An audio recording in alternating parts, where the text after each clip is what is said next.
जीवन का परम कल्याणकारी कर्म क्या है, कौन ऐसा कर्म है जिसको करने से मनुष्य कल्याण को प्राप्त होगा। और दूसरा प्रश्न है कि जिसकी मृत्यु बहुत नजदीक आ गई हो, जो मरणासन्न व्यक्ति है, उसको क्या करना चाहिए, ऐसा कौन सा पुण्य कर्म कर लेना चाहिए जिससे कि उसके मरण सुधर जाए, मृत्यु सुधर जाए। तो उन्होंने दो प्रश्न पूछा, जीवन कैसे सुधरे और मृत्यु कैसे सुधरे, जीवन कैसे सुधरे और मृत्यु कैसे सुधरे, दो प्रश्न किया है। सुखदेव जी ने कहा बड़ा सुंदर प्रश्न किया, ये राजन परीक्षित आप धन्य हो, आप ही जैसा भक्त ही यह प्रश्न कर सकता है, क्योंकि यह बड़ा सुंदर प्रश्न है कि मनुष्य का परम कर्तव्य क्या है, मनुष्य को क्या करना चाहिए, कल्याण चाहने वाले व्यक्ति को क्या करना चाहिए, और जिसकी मृत्यु आ जाए मरणासन्न व्यक्ति को क्या करना चाहिए, उस समय क्या सोचना चाहिए, कौन सा कर्म करना चाहिए। यह दो प्रश्न तुम्हारा बड़ा। श्रीमद् भागवत के दूसरा स्कंद समाप्त और यहाँ से जो प्रथम स्कंद समाप्त हुआ और प्रथम स्कंद समाप्त हुआ, दूसरा स्कंद समाप्त, दूसरा स्कंद श्रीमद् भागवत का प्रारंभ हुआ है और श्रीमद् भागवत के 12 स्कंद में 11 स्कंद में यही दो प्रश्न का उत्तर दिया हुआ।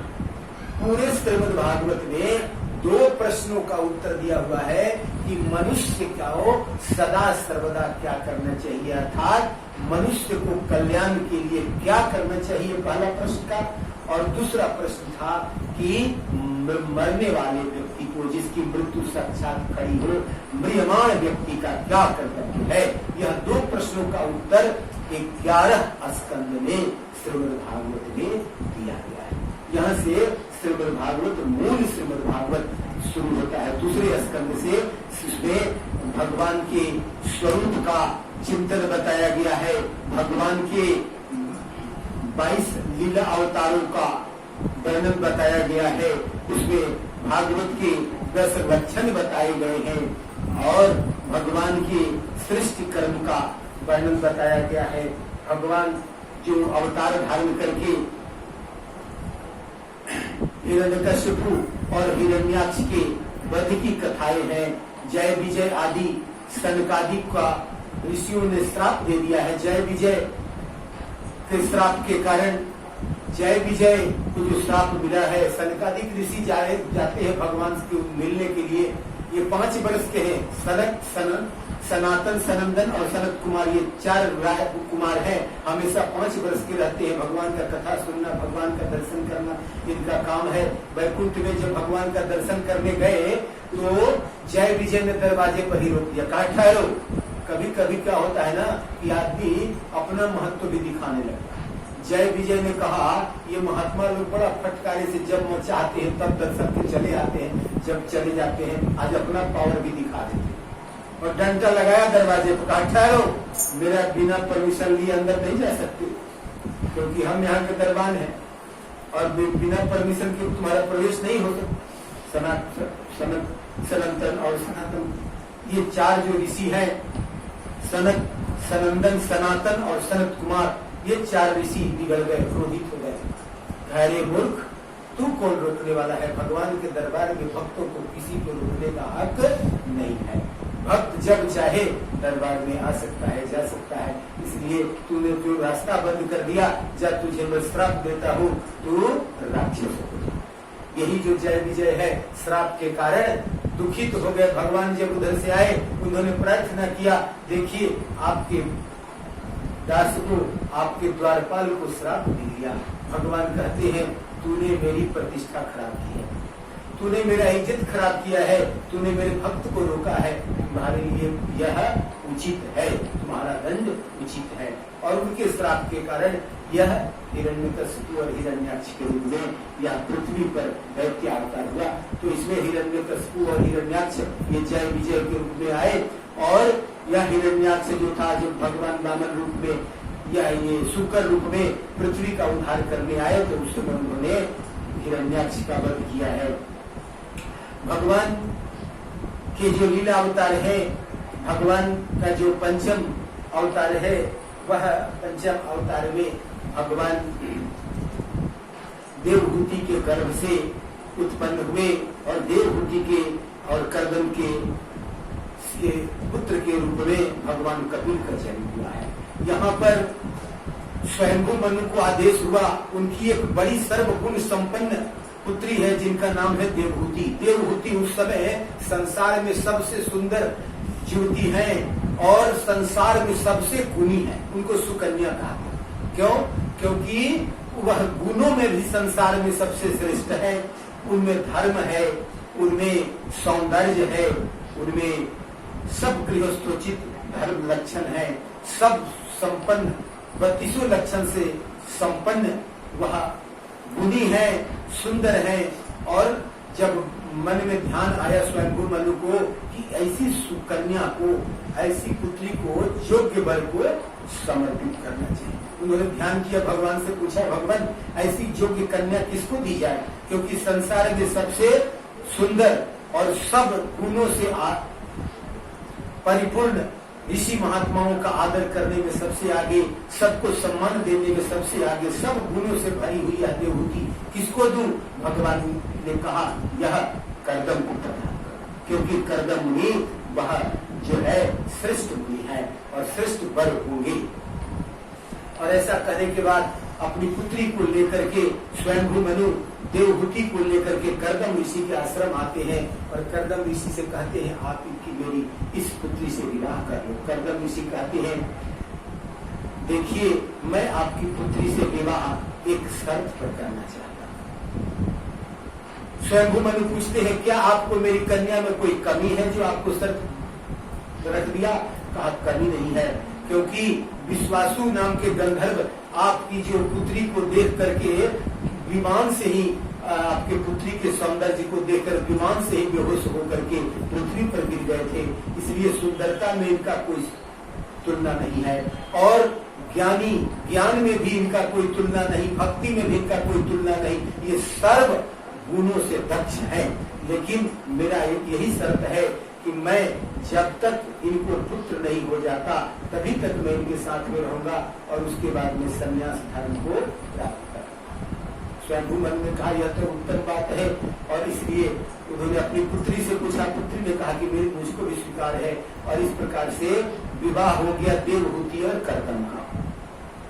देवहूति और कर्दम को विवाह हुआ और विवाह होने के बाद विवाह जिस दिन संपन्न हुआ उसी दिन शाम में कर्दम ऋषि ध्यान में चले गए और जो ध्यान में बैठे तो सैकड़ों वर्ष ध्यान में ही लगे रहे। 100 वर्ष बीत गए और देवहूति अपने पति की सेवा करते करते 100 वर्ष बीत गए। वह बूढ़ी हो गई, चेहरे पर झुर्रियां आ गई।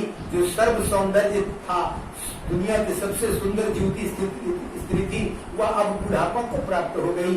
चेहरे पर झुर्रियां आ गई और वह ऋषि का सेवा करती रही। मन में कभी कभी यह आता, यह अपनी पूरा शरीर मैंने गला दिया, यह मुनि पता नहीं कब इनका ध्यान टूटेगा और इनको याद आएगा कि मेरा विवाह भी हुआ।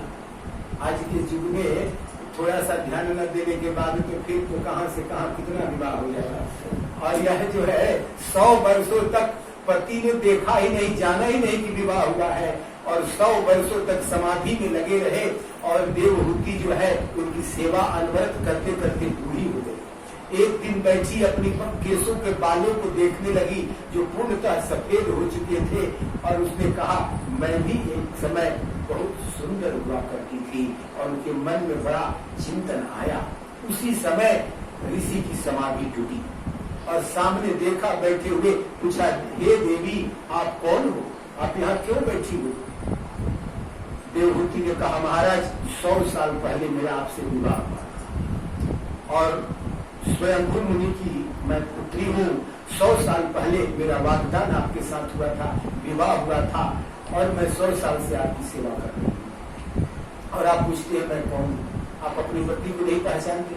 उन्होंने कहा ये देवी आप मुझे क्षमा करना, मैं तपस्या में भगवान का स्मरण करके आपको भूल गया था। अच्छा देवी आपकी क्या इच्छा है आप बताइए। देवहूति ने कहा महाराज अभी मैं अपने केसों को देख रही थी, कहा मैं भी एक दिन बड़ी सुंदर ज्योति थी, ऐसा मेरा मन में चिंतन आ रहा था। कहा थी नहीं तू है। तूने पति की सेवा किया है, तूने धर्म का आश्रय लिया है, और जो धर्म का आश्रय लेता है उसे सुख, भोग, मुक्ति, मोक्ष सब, तुझे भोग भी मिलेगा, मुक्ति भी मिलेगी, सब कुछ मिलेगा। तू पतिव्रता है और तूने पति पर पूर्ण विश्वास करके अपने जीवन को समर्पित किया है, इसलिए तुझे भोग भी मिलेगा, मोक्ष भी मिलेगा। यह बिंदु सरोवर, इसमें जाओ तुम स्नान करो, और स्नान करके, और बनारस में वह बिंदु सरोवर है, उस बिंदु सरोवर में वहां जाकर के स्नान किया।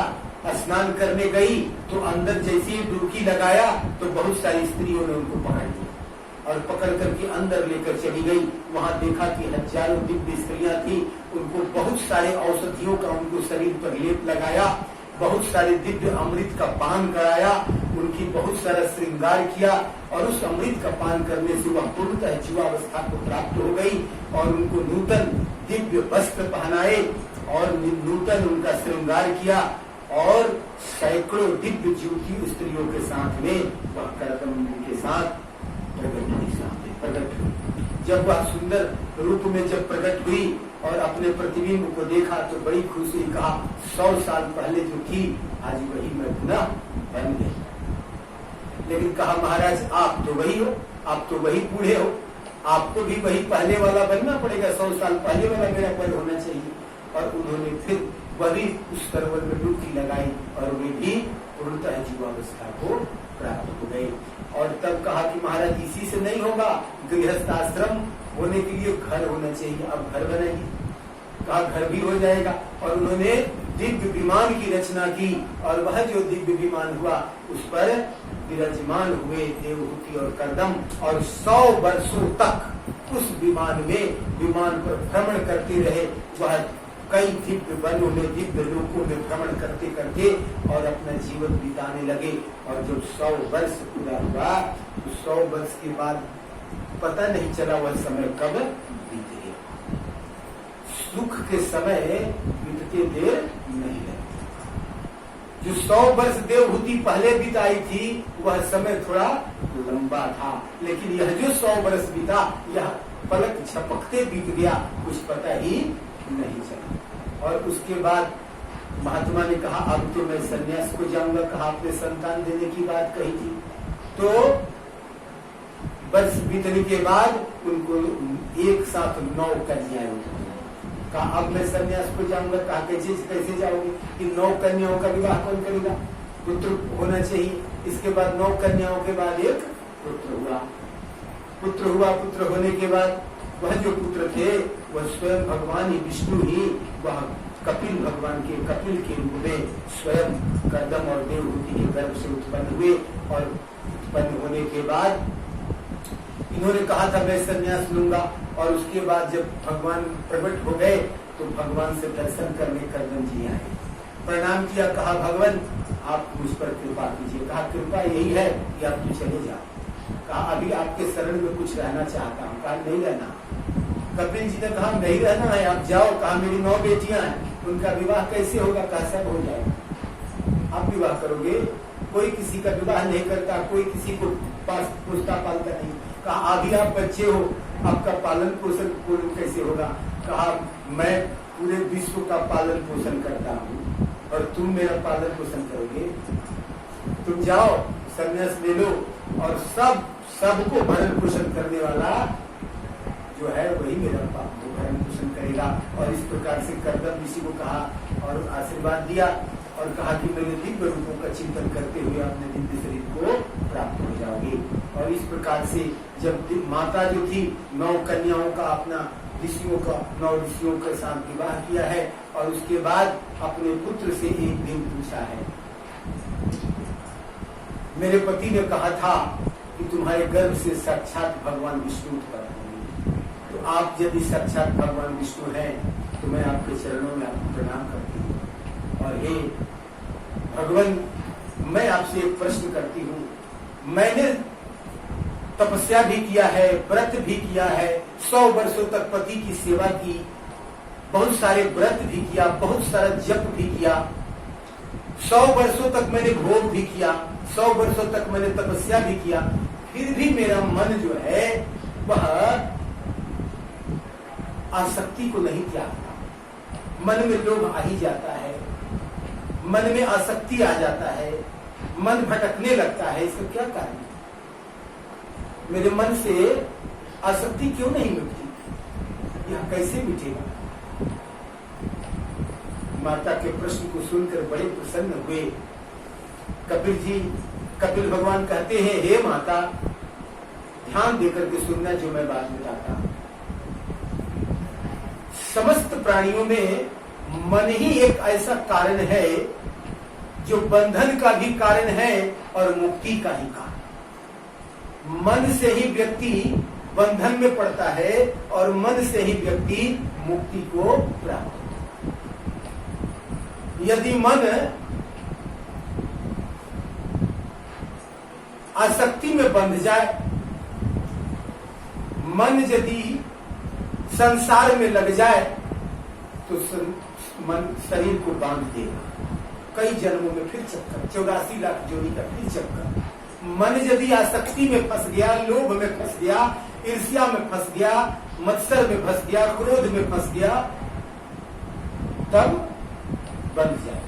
और मन यदि भगवान के चरणों में लग गया, संतों के चरणों में लग गया तो मन यदि संतों के चरण में लग गया, मन यदि भक्तों के चरण में लग गया, मन यदि कथा में रंग गया, मन यदि भगवान के सेवा में लग गया, मन यदि भगवान के कीर्तन में लग गया, मन यदि भगवान का छठियार करे, उत्सव करे, भगवान का लीला कीर्तन करे, भगवान की पूजा करे, भागवत कथा सुने, तब यह मन मुक्त करे। और मन यदि विषयों में फंस गया तो मन बंध जाए। इसलिए हे माता, मन ही बंधन और मुक्ति दोनों का कारण है और मन को समर्पित करना ही होगा। मन को या तो सत्संग में देना होगा या असत्संग में, दुर्गति, दुर्जनों को, दुष्टों के बीच मन को देना पड़ेगा या संतों के बीच देना पड़ेगा। मन तो दो ही बीच में जाएगा। यदि मन संसारी विषयों में रहेगा, संसार के लोगों, दो व्यक्ति बैठ जाएंगे तो किसी दूसरे व्यक्ति की लीला कथा का वर्णन करेंगे और उसका लीला कथा क्या होगा? वह संसार में क्या क्या गलत काम किया उसी के चिंतन करते। यह जो चिंता है, यह जो चर्चा है, यह व्यक्ति को फंसाने वाली है, बांधने वाली है। और यदि मन भगवान का चिंतन करे, भगवान की कथा का चिंतन करे, भक्तों का चिंतन करे, भक्तों के चरणों का चिंतन करे, तो वह व्यक्ति जो है मुक्त हो गया। इसलिए हे माता, तुम संतों का आश्रय। माता कहती है, हे पुत्र, संत मिलते कहाँ? इस दुनिया में संत खोजना भी तो बड़ा मुश्किल काम है। कभी कभी तो संत के रूप में असंत ही मिल जाए। दिखाई पड़ता है, रूप बनाया है संत का और उसमें असंत आ जाता है। बाद में वह पता चलता है कि असंत था। हनुमान जी को भी मिल गए थे असंत। हनुमान जी जब बूटी लेने जा रहे थे तो रास्ते में उनको भी गुरु मिल गए, तो हनुमान जी ने उनको अंत में गुरु दक्षिणा दी। तो कहा कि देखो, कभी कभी बड़ा दिक्कत है, संत मिलते नहीं। संत मिलेंगे कैसे? बहुत सारे लोग आज भी बहाना बनाते हैं, अब संत है कहाँ? संत है ही नहीं, इसलिए संत मत खोजो। फिर कहते हैं अब पूजा पाठ है कहाँ? कलयुग में पूजा पाठ है नहीं, इसलिए पूजा पाठ करो ही नहीं। अपना बहाना बना करके काम कर लिया। बड़ा सुंदर जवाब दिए है अपने माता को। मुनि कहते हैं, कपिल मुनि कहते, हे माता, युधिष्ठिर को जीवन में संत ही संत मिलते थे। जहां जाते थे युधिष्ठिर के अगल बगल चारों तरफ संत ही दिखाई। जो आते थे युधिष्ठिर के पास उनका पैर धोते, कहा महाराज बड़ा ज्ञानी है, पधारिए, और उनका पैर धोने लगते थे। भाई लोग थोड़ा चिढ़ते थे, ये अपना कुछ, इनका जो है अपनी स्थिति का भान ही नहीं रहता, ये नहीं समझते हैं कि ये कौन है। ये कोई भी देखे साधु महात्मा तुरंत दौड़ गए चरण धोने, इनको सब में संत ही दर्शन देते हैं। युधिष्ठिर कहते हैं देखो भाइयों, हमको तो सब में भगवान ही और संत दिखाई पड़ते, हमको तो कोई दुर्जन दिखता नहीं। कहा दुर्योधन के पास संत के रूप में स्वयं भगवान समझाने गए तो दुर्योधन ने कहा ये संत नहीं, ये दुर्जन है। भगवान कृष्ण को ही दुर्योधन को दुर्जन दिखने लगे, साक्षात भगवान को ही वह दुर्जन कहता है। और कहता है इसलिए कहते हैं माता अपने हृदय को पवित्र करो। जब हृदय पवित्र होगा तो संत मिल जाएंगे। युधिष्ठिर को केवल संत ही मिले और दुर्योधन को केवल असंत ही मिले। उसको शकुनी जैसे मित्र ही मिले जो धर्म से भटकाने वाले थे, जो धर्म से विचलित करने वाले शकुनी जैसे मित्र मिले। और कहते हैं यह जो भागवत कथा शुरू होती है इसमें विदुर जी का त्याग होता है। भागवत में सबसे बड़ी घटना होती है, भागवत में सबसे बड़ी घटना होती है और वह घटना है विदुर जी का त्याग। रामायण में सबसे बड़ी घटना होती है विभीषण का त्याग। विभीषण को त्यागा है रावण ने, संत का त्याग किया है, और यहाँ दुर्योधन ने विदुर जी का त्याग किया। सब कुछ ठीक था, हस्तिनापुर में सब कुछ ठीक चल रहा था, और जब पांडवों ने अपना 14 वर्ष का वनवास पूरा किया तब विदुर जी ने कहा कि हे महाराज युधिष्ठिर, हे महाराज धृतराष्ट्र, आप मेरा कहना मानिए, यह जो आपका पुत्र है ना, यह कुपुत्र है, नालायक है, इसका त्याग करिए, नहीं तो आपके वंश को डुबा देगा। सच्ची बात संत करते हैं, और सच्ची बात संत करते हैं तो लोगों को बहुत कड़वा सच्ची बात कह दिया। पिता के सामने पुत्र को कहा कि तेरा बेटा नालायक है।